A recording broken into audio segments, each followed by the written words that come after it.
العالمين والصلاة والسلام على سيد المرسلين وعلى آله وأصحابه أجمعين أما بعد فأعوذ بالله من الشيطان الرجيم بسم الله الرحمن الرحيم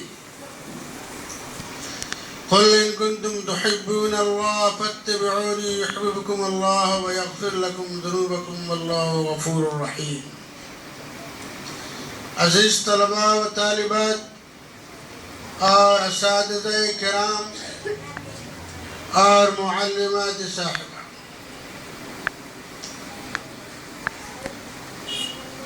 یہ مہینہ کیونکہ ربیع الاول کا مہینہ ہے، ربیع الاول کے مہینے میں اگر اپنے سرکار کی تعریف اور سرکار کی محبت کا اظہار نہ کیا جائے تو ہمارے لیے کوتاہی کا باعث ہوگا. تو لہذا اس زاویے سے میں آپ کو مختصر ایک دو چار منٹ بس کچھ عرض کرنا چاہتا ہوں، کچھ باتیں رکھنا چاہتا ہوں. اللہ تبارک و تعالیٰ سے دعا ہے کہ اللہ تعالیٰ ہمیں ان باتوں پر عمل کرنے والا بنا دے، آمین. دیکھیے، ایک بات ہے، دنیا کی جتنی بھی چیزیں ہیں ان ساری چیزوں کے استعمال کا ایک ضابطہ اور قاعدہ ہے. اگر یہ چیزیں ضابطے اور قاعدے کے مطابق اگر برتی جائے تو انسان اس سے منتفع اور مستفید ہو سکتا ہے. اگر قاعدے کے خلاف استعمال کیے جائیں تو بجائے فائدہ کے نقصان اور خسران کا منہ دیکھنا پڑے گا. تو لہذا سامعین کرام، اللہ کے رسول سرکار دو عالم احمد مصطفیٰ محمد مصطفیٰ صلی اللہ علیہ وسلم اسی پیام کو اس دنیا میں لے کر آئے، اسی محبت کو اس دنیا میں لے کر آئے، اسی میسج کو اس دنیا میں لے کر آئے. تو اب ساری دنیا اللہ کے رسول صلی اللہ علیہ وسلم کی آواز پر لبیک کہہ کر، آپ صلی اللہ علیہ وسلم کی باتوں کو قبول کر کے، آپ صلی اللہ علیہ وسلم کے پیام پر عمل کر کے دنیا اور آخرت میں دونوں جہان کی سعادتوں سے مالا مال ہو گئے. اسی نقطے کو صحابہ کرام نے سمجھا تھا، اولیاء کرام نے سمجھا تھا، صالحین نے سمجھا تھا، صادقین نے سمجھا تھا، جس کی وجہ سے اللہ تبارک و تعالیٰ نے انہیں کامیابی کی ڈگریاں عطا فرما دی. صحابہ کرام کے بارے میں اللہ تبارک و تعالیٰ نے یہ فرما دیا، رضی اللہ عنہم ورضوا عنہ. اولیاء کرام کے بارے میں اللہ تعالیٰ نے یہ فرما دیا، الا ان اولیاء اللہ لا خوف علیہم ولا هم یحزنون.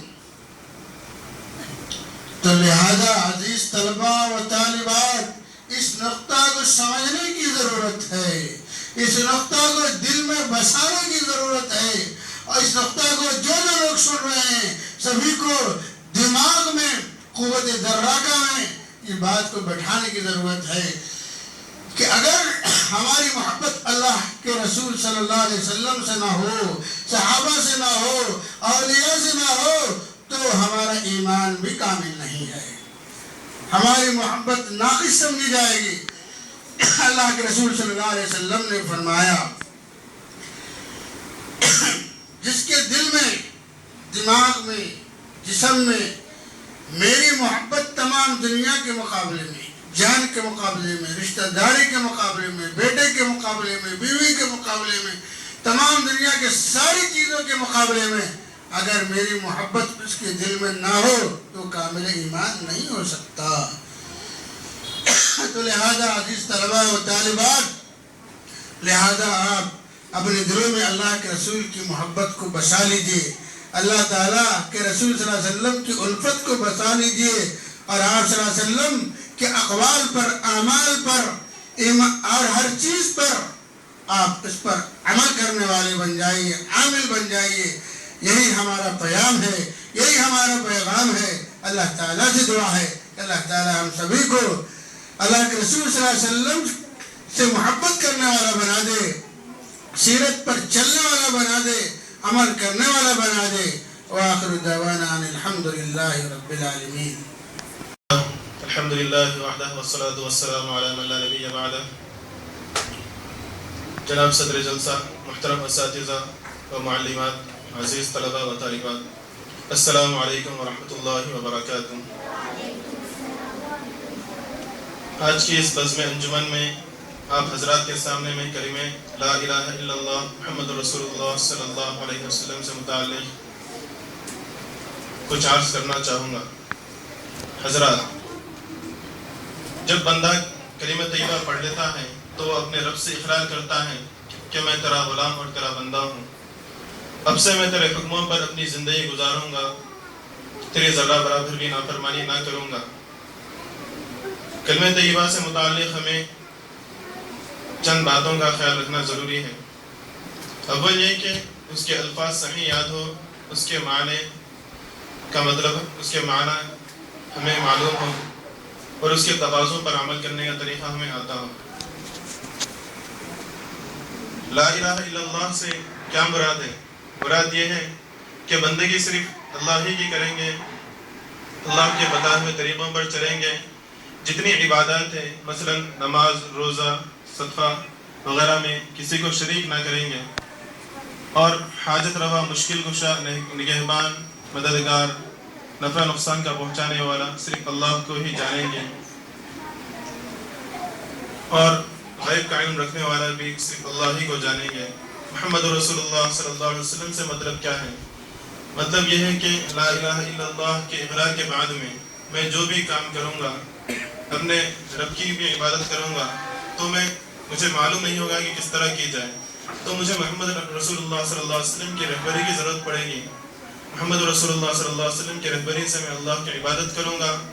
اور خدا کے بتائے ہوئے طریقوں پر اپنی زندگی کو چلاؤں گا،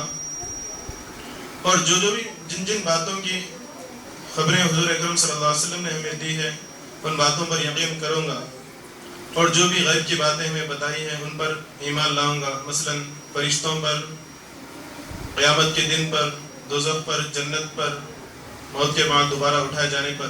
جو کہ سمجھ میں بھی نہ آتی ہو ان پر یقین رکھوں گا. اور جس طرح سے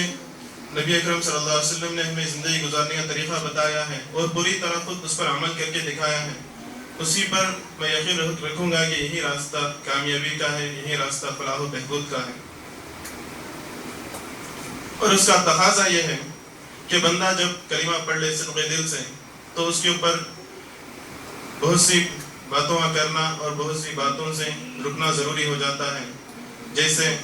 کہ شادی بیاہ، جینے مرنے، کھانے پینے، لین دین، خرید و فروخت اور دیگر سبھی موقعوں پر اللہ کے حکموں کو معلوم کریں کہ یہاں پر اللہ کا کیا حکم ہے اور رسول اکرم صلی اللہ علیہ وسلم کا کیا طریقہ ہے، اس کو جانیں اور اس پر عمل کریں. آخر میں کہنا یہی چاہوں گا کہ ہم تمام